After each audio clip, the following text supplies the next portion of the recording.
আসসালামু আলাইকুম, আমি মাহদি হাসান, বাংলাদেশ। আমি দিল্লি এয়ারপোর্ট থেকে বলছি। আমার সাথে যেসব ঘটনা হয়েছে এটা আমি বাংলাদেশে এসে প্রেস কনফারেন্স করে হয়তো আমাকে বলতে হবে, বাট আমি জানি না। আমার সাথে অনেকগুলো অকারেন্স হয়েছে এখানে। আমাকে প্রায় 40 মিনিটের মতো আমাকে পুলিশ কাস্টডিতে আটকে রাখা হয়েছিল।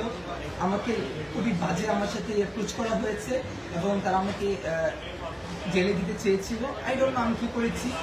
এবং আমি বারবার বলেছিলাম যে if I do any kind of illegal work, আমার দেশের সাথে কন্ট্যাক্ট করেন, এম্বাসির সাথে কথা বলেন, আমার কান্ট্রি গভর্নমেন্টের সাথে কথা বলেন, বাট কেউ কিচ্ছু শোনে নাই। তারা আমার সাথে খুবই বাজে আচরণ করেছে।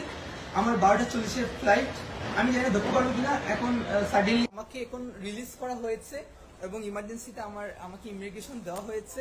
আমার 12:40-এর ফ্লাইট। আমি বাংলাদেশের মানুষকে বলবো যারা আমার জন্য টেনশন করেছেন, thank you everyone.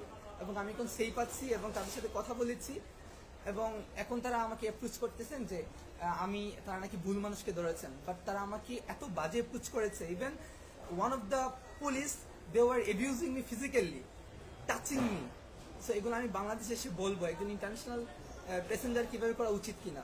So thank you, I am safe now. এবং তারা আমাকে যে অ্যাপ্রোচ করেছিল যে আমি এসআই সন্তোষকে কিল করেছি, এজন্য আমার মোবাইলকে even as I international passenger তারা কি আমার প্রাইভেসি চেক করতে পারে?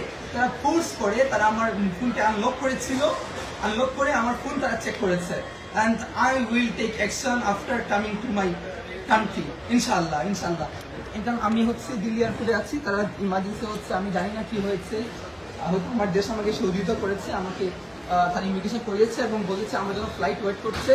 তো আমি গেলে পর তারা কি করবে। তো থ্যাংক ইউ বাংলাদেশ। এবং আমার এডমিনদেরকে বলবো প্লিজ এটা কি টাউনের প্রয়োজন আমরা রাখি, কারণ আমি জানি না আমার সাথে কি হতে চলেছে। আমার 12:40-এর ফ্লাইট। আল্লাহ হাফেজ। বাংলাদেশে দেখা হবে ঢাকাতে।